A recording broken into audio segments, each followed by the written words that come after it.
श्रीऋणमोचकमङ्गलस्तोत्रम् मङ्गलो भूमिपुत्रश्च ऋणहर्ता धनप्रदः स्थिरासनो महाकायः सर्वकर्मविरोधकः लोहितो लोहिताक्षश्च सामगानाम् कृपाकरः धरात्मजः कुजो भौमो भूतिदो भूमिनन्दनः अङ्गारको यमश्चैव सर्वरोगापहारकः वृष्टेः कर्तापहर्ता च सर्वकामफलप्रदः एतानि कुजनामानि नित्यं यः श्रद्धया पठेत् ऋणं न जायते तस्य धनं शीघ्रमवाप्नुयात् धरणीगर्भसम्भूतम् विद्युत्कान्तिसमप्रभम् कुमारम् शक्तिहस्तम् च मङ्गलम् प्रणमाम्यहम् स्तोत्रमङ्गारकस्यैतत् पठनीयम् सदा नृभिः न तेषाम् भौमजा पीडा स्वल्पापि भवति क्वचित् अङ्गारकमहाभाग भगवन् भक्तवत्सल त्वाम् नमामि ममाशेष मृणमाशु विनाशय ऋणरोगादिदारिद्र्यम् ये चान्ये ह्यपमृत्यवः भयक्लेशमनस्तापा नश्यन्तु मम सर्वदा अतिवक्त्रदुरारर्घ्य भोगमुक्तचितात्मनः तुष्टो ददासि साम्राज्यम् रुष्टो हरसि तत्क्षणात् विरिञ्चि शक्रविष्टूनाम् मनुष्याणाम् तु का कथा तेन त्वम् सर्वसत्त्वेन ग्रहराजो महाबलः पुत्रान् देहि धनम् देहि त्वामस्मि शरणम् गतः ऋणदारिद्र्यदुःखेन शत्रूणाम् च भयात् ततः एभिर्द्वादशभिः श्लोकैर्यस्तौति च धरासुतम् महतीम् श्रियमवाप्नोति ह्यपरो धनदो युवा मङ्गलो भूमिपुत्रश्च ऋणहर्ता धनप्रदः स्थिरासनो महाकायः सर्वकर्मविरोधकः लोहितो लोहिताक्षश्च सामगानाम् कृपाकरः धरात्मजः कुजो भौमो भूतिदो भूमिनन्दनः अङ्गारको यमश्चैव सर्वरोगापहारकः वृष्टेः कर्तापहर्ता च सर्वकामफलप्रदः एतानि कुजनामानि नित्यम् यः श्रद्धया पठेत् ऋणम् न जायते तस्य धनं शीघ्रमवाप्नुयात् धरणीगर्भसम्भूतम् विद्युत्कान्तिसमप्रभम् कुमारम् शक्तिहस्तम् च मङ्गलम् प्रणमाम्यहम् स्तोत्रमङ्गारकस्यैतत् पठनीयम् सदा नृभिः न तेषाम् भौमजा पीडा स्वल्पापि भवति क्वचित् अङ्गारकमहाभाग भगवन् भक्तवत्सल त्वाम् नमामि ममाशेष मृणमाशु विनाशय ऋणरोगादिदारिद्र्यम् ये चान्ये ह्यपमृत्यवः भयक्लेशमनस्तापा नश्यन्तु मम सर्वदा अतिवक्त्रदुरारर्घ्य भोगमुक्तजितात्मनः तुष्टो ददासि साम्राज्यम् रुष्टो हरसि तत्क्षणात् विरिञ्चि शक्रविष्टूनाम्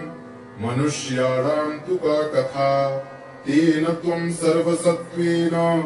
ग्रहराजो महाबलः पुत्रान् देहि धनम् देहि त्वामस्मि शरणम् गतः ऋणदारिद्र्यदुःखेन शत्रूणाम् च भयात् ततः एभिर्द्वादशभिः श्लोकैर्यस्तौति च धरासुतम् महतीम् श्रियमवाप्नोति ह्यपरो धनदो युवा मङ्गलो भूमिपुत्रश्च ऋणहर्ता धनप्रदः स्थिरासनो महाकायः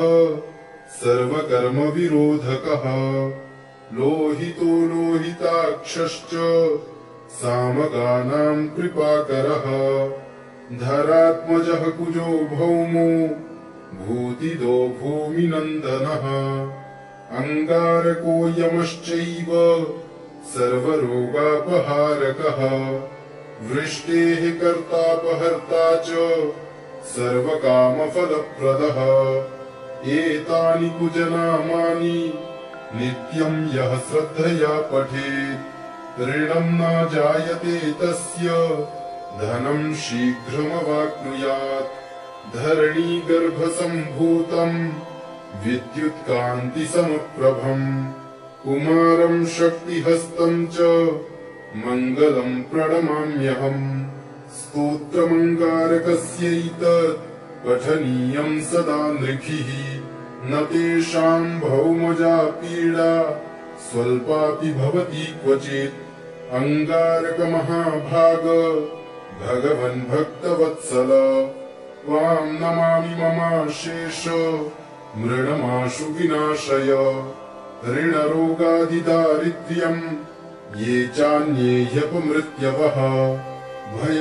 भयक्लेशमनस्तापा नश्यन्तु मम सर्वदा अतिवक्त्रदुरारर्घ्य भोगमुक्तजितात्मनः तुष्टो ददासि साम्राज्यम् रुष्टो हरसि तत्क्षणात् विरिञ्चि शक्रविष्टूनाम् मनुष्याणां तु का कथा तेन त्वं सर्वसत्त्वेन ग्रहराजो महाबलः पुत्रान् देहि धनं देहि त्वामस्मि शरणं गतः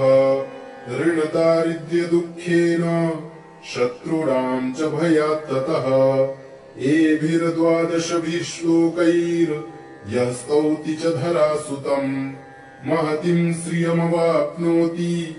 ह्यपरो धनदो युवा मङ्गलो भूमिपुत्रश्च ऋणहर्ता धनप्रदः स्थिरासनो महाकायः सर्वकर्मविरोधकः लोहितो लोहिताक्षश्च सामगानां कृपाकरः धरात्मजः कुजो भौमो भूतिदो भूमिनन्दनः अङ्गारको यमश्चैव सर्वरोगापहारकः वृष्टेः कर्तापहर्ता च सर्वकामफलप्रदः एतानि कुजनामानि नित्यं यः श्रद्धया पठेत् ऋणं न जायते तस्य धनं शीघ्रमवाप्नुयात् धरणीगर्भसम्भूतम् विद्युत्कान्तिसमप्रभम् कुमारं शक्तिहस्तं च मङ्गलं प्रणमाम्यहम् स्तोत्रमङ्गारकस्यैतत् पठनीयं सदा नृभिः न तेषां भौमजा पीडा स्वल्पापि भवति क्वचित् अङ्गारकमहाभाग भगवन् भक्तवत्सल त्वां नमामि ममाशेष मृणमाशु विनाशय ऋणरोगादिदारिद्र्यम् ये चान्ये ह्यपमृत्यवः भयक्लेशमनस्तापा नश्यन्तु मम सर्वदा अतिवक्त्रदुरारर्घ्य भोगमुक्तजितात्मनः तुष्टो ददासि साम्राज्यम् रुष्टो हरसि तत्क्षणात्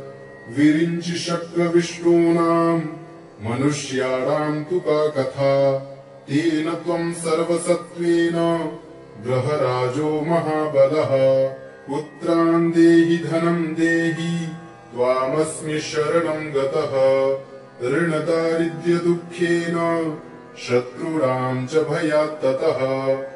एभिर्द्वादशभिः श्लोकैर्यः स्तौति च धरासुतम् महतीं श्रियमवाप्नोति ह्यपरो धनदो युवा मङ्गलो भूमिपुत्रश्च ऋणहर्ता धनप्रदः स्थिरासनो महाकायः सर्वकर्मविरोधकः लोहितो लोहिताक्षश्च सामगानां कृपाकरः धरात्मजः कुजो भौमो भूतिदो भूमिनन्दनः अङ्गारको यमश्चैव सर्वरोगापहारकः वृष्टेः कर्तापहर्ता च सर्वकामफलप्रदः एतानि कुजनामानि नित्यं यः श्रद्धया पठेत् ऋणं न जायते तस्य धनं शीघ्रमवाप्नुयात् धरणीगर्भसम्भूतं विद्युत्कान्तिसमप्रभम् कुमारं शक्तिहस्तं च मङ्गलं प्रणमाम्यहम् स्तोत्रमङ्गारकस्यैतत् पठनीयं सदा नृभिः न तेषां भौमजा पीडा स्वल्पापि भवति क्वचित् अङ्गारकमहाभाग भगवन् भक्तवत्सल त्वां नमामि ममाशेष मृणमाशु विनाशय ऋणरोगादिदारिद्र्यम् ये चान्ये ह्यपमृत्यवः भयक्लेशमनस्तापा नश्यन्तु मम सर्वदा अतिवक्त्रदुरारर्घ्य भोगमुक्तजितात्मनः तुष्टो ददासि साम्राज्यम् रुष्टो हरसि तत्क्षणात् विरिञ्चि शक्रविष्णूनाम् मनुष्याणाम् तु का कथा तेन त्वम् सर्वसत्त्वेन ग्रहराजो महाबलः पुत्रान् देहि धनम् देहि त्वामस्मि शरणम् गतः ऋणदारिद्र्यदुःखेन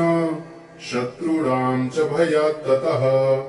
एभिर्द्वादशभिः श्लोकैर्यः स्तौति च धरासुतम्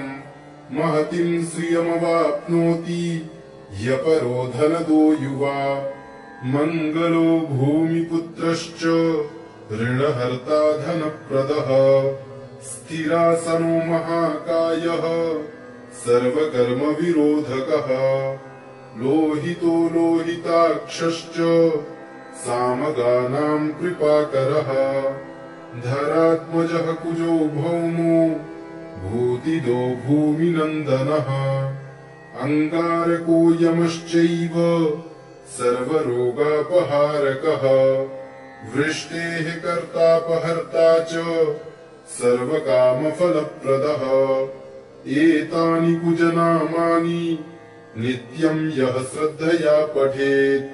ऋणं न जायते तस्य धनं शीघ्रमवाप्नुयात् धरणीगर्भसम्भूतं विद्युत्कान्तिसमप्रभम् कुमारं शक्तिहस्तं च मङ्गलं प्रणमाम्यहम् स्तोत्रमङ्गारकस्यैतत् पठनीयं सदा नृभिः न तेषां भौमजा पीडा स्वल्पापि भवति क्वचित् अङ्गारकमहाभाग भगवन् भक्तवत्सल त्वां नमामि ममाशेष मृणमाशु विनाशय ऋणरोगादिदारिद्र्यम् ये चान्ये ह्यपमृत्यवः भयक्लेशमनस्तापा नश्यन्तु मम सर्वदा अतिवक्त्रदुरारर्घ्य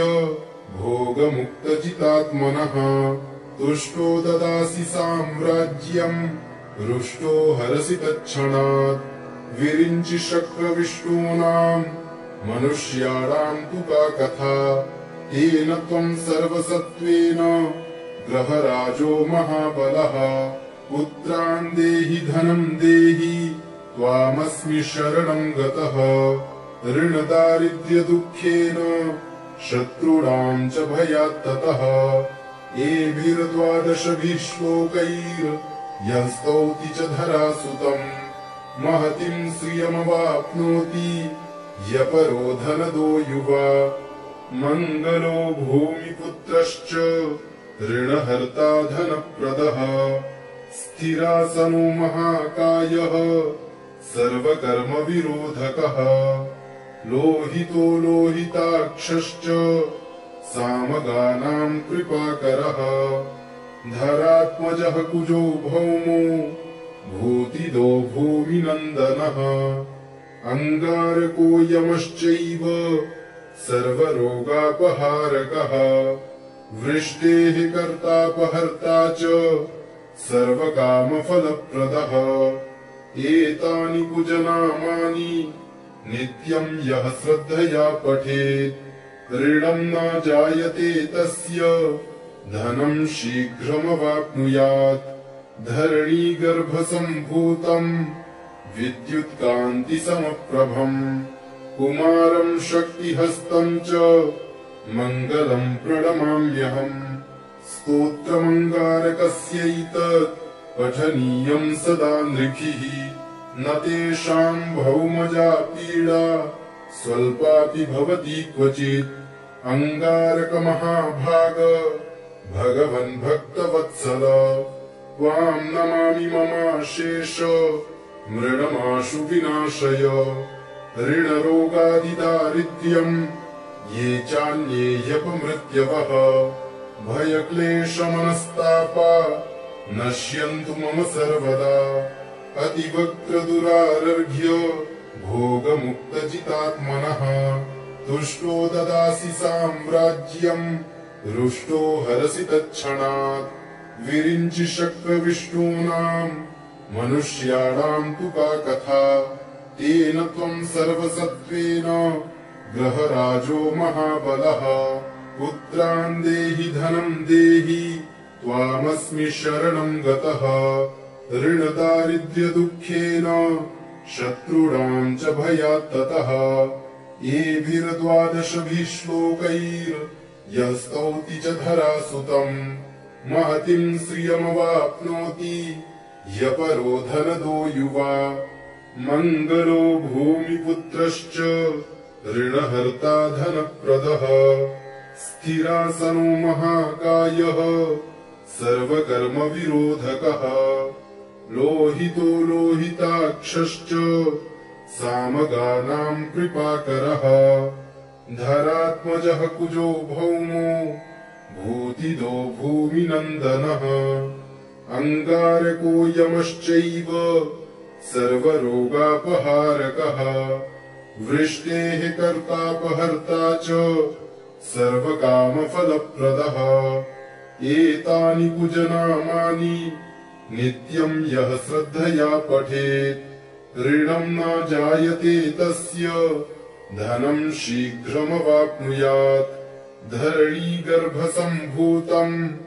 विद्युत्कान्तिसमप्रभम् कुमारं शक्तिहस्तं च मङ्गलं प्रणमाम्यहम् स्तोत्रमङ्गारकस्यैतत् पठनीयं सदा नृभिः न तेषां भौमजा पीडा स्वल्पापि भवति क्वचित् अंगारकमहाभाग भगवन् भक्तवत्सल त्वां नमामि ममाशेष मृडमाशु विनाशय ऋणरोगादिदारिद्र्यम् ये चान्ये ह्यपमृत्यवः भयक्लेशमनस्तापा नश्यन्तु मम सर्वदा अतिवक्त्रदुरारर्घ्य भोगमुक्तजितात्मनः तुष्टो ददासि साम्राज्यम् रुष्टो हरसि तत्क्षणात् विरिञ्चि शक्रविष्णूनाम् मनुष्याणाम् तु का कथा तेन त्वम् सर्वसत्त्वेन ग्रहराजो महाबलः पुत्रान् देहि धनं देहि त्वामस्मि शरणं गतः ऋणदारिद्र्यदुःखेन शत्रूणाम् च भयात् ततः एभिर्द्वादशभिः श्लोकैर्यः स्तौति च धरासुतम् महतीं श्रियमवाप्नोति ह्यपरो धनदो युवा मङ्गलो भूमिपुत्रश्च ऋणहर्ता धनप्रदः स्थिरासनो महाकायः सर्वकर्मविरोधकः लोहितो लोहिताक्षश्च सामगानाम् कृपाकरः धरात्मजः कुजो भौमो भूतिदो भूमिनन्दनः अंगारको यमश्चैव सर्वरोगापहारकः वृष्टेः कर्तापहर्ता च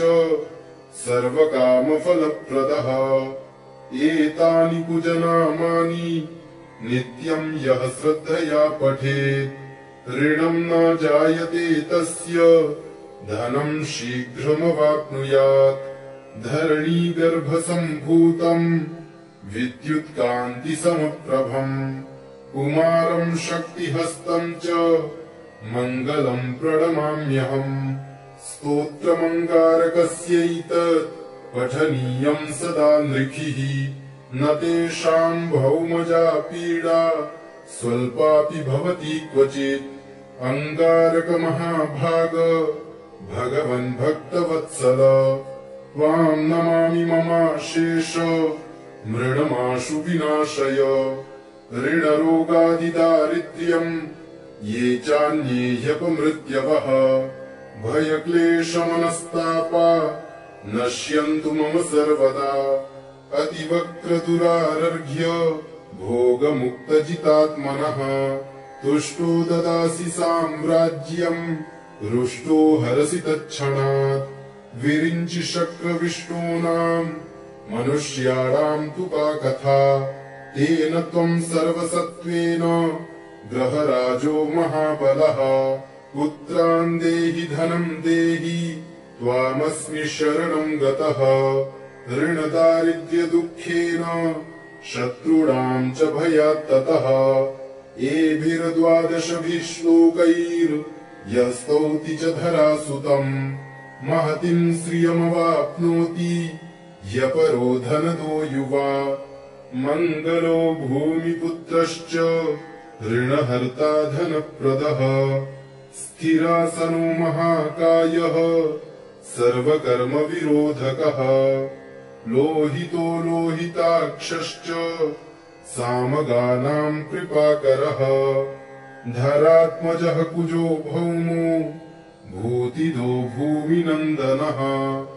अङ्गारको यमश्चैव सर्वरोगापहारकः वृष्टेः कर्तापहर्ता च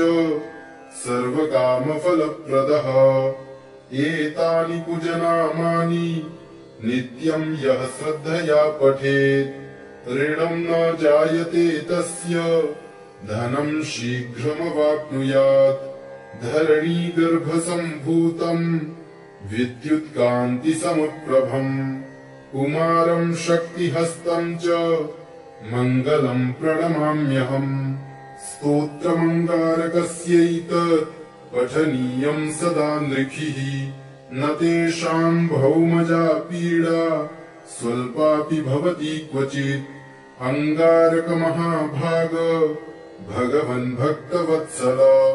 त्वां नमामि ममाशेष मृडमाशु विनाशय ऋणरोगादिदारिद्र्यम् ये चान्ये ह्यपमृत्यवः भयक्लेशमनस्तापा नश्यन्तु मम सर्वदा अतिवक्रदुरारर्घ्य भोगमुक्तजितात्मनः तुष्टो ददासि साम्राज्यम् रुष्टो हरसि तत्क्षणात् विरिञ्चि शक्रविष्टूनाम् मनुष्याणाम् तु का कथा तेन त्वम् सर्वसत्त्वेन ग्रहराजो महाबलः पुत्रान् देहि धनं देहि त्वामस्मि शरणं गतः ऋणदारिद्र्यदुःखेन शत्रूणां च भयात् ततः एभिर्द्वादशभिः श्लोकैर्यः स्तौति च धरासुतम् महतीं श्रियमवाप्नोति ह्यपरो धनदो युवा मङ्गलो भूमिपुत्रश्च ऋणहर्ता धनप्रदः स्थिरासनो महाकायः सर्वकर्मविरोधकः लोहितो लोहिताक्षश्च सामगानां कृपाकरः धरात्मजः कुजो भौमो भूतिदो भूमिनन्दनः अङ्गारको यमश्चैव सर्वरोगापहारकः वृष्टेः कर्तापहर्ता च सर्वकामफलप्रदः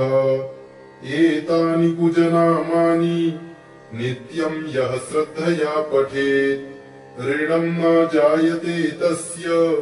धनं शीघ्रमवाप्नुयात् धरणीगर्भसम्भूतम् विद्युत्कान्तिसमप्रभम् कुमारं शक्तिहस्तं च मङ्गलं प्रणमाम्यहम्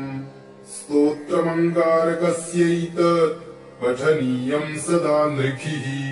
न तेषां भौमजा पीडा स्वल्पापि भवति क्वचित् अङ्गारकमहाभाग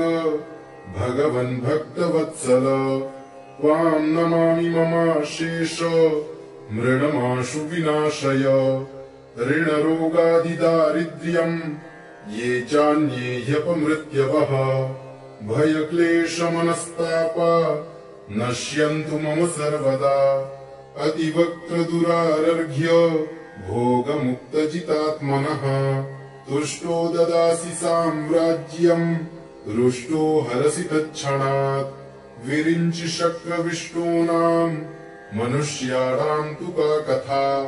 तेन त्वम् सर्वसत्त्वेन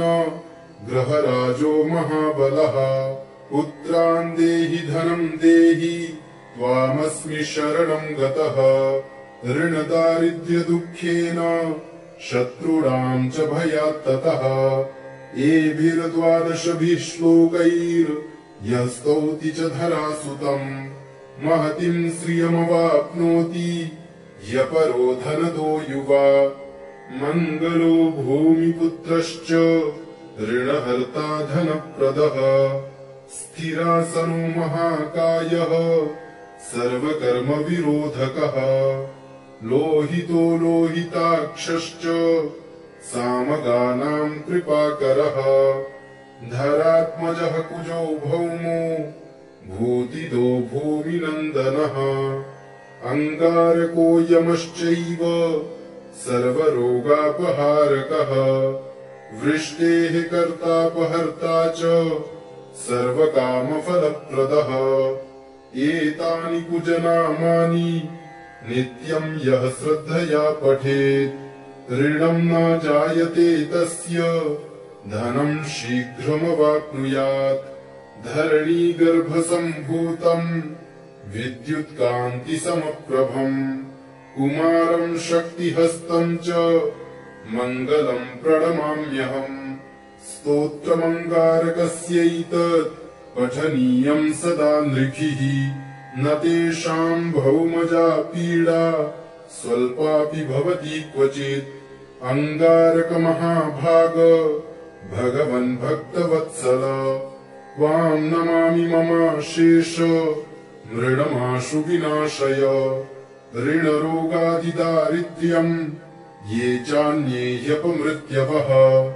भयक्लेशमनस्तापा नश्यन्तु मम सर्वदा अतिवक्त्रदुरारर्घ्य भोगमुक्तजितात्मनः तुष्टो ददासि साम्राज्यम् रुष्टो हरसि तत्क्षणात् विरिञ्चि शक्रविष्टूनाम् मनुष्याणाम् तु का कथा तेन त्वम् सर्वसत्त्वेन ग्रहराजो महाबलः पुत्रान् देहि धनम् देहि त्वामस्मि शरणम् गतः ऋणदारिद्र्यदुःखेन शत्रूणाम् च भयात् ततः एभिर्द्वादशभिः श्लोकैर्यः स्तौति च धरासुतम् महतीम् श्रियमवाप्नोति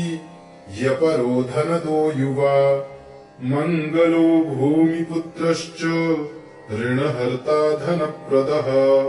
स्थिरासनो महाकायः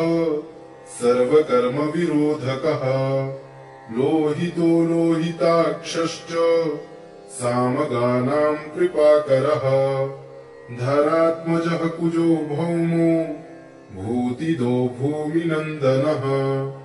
अङ्गारको यमश्चैव सर्वरोगापहारकः वृष्टेः कर्तापहर्ता च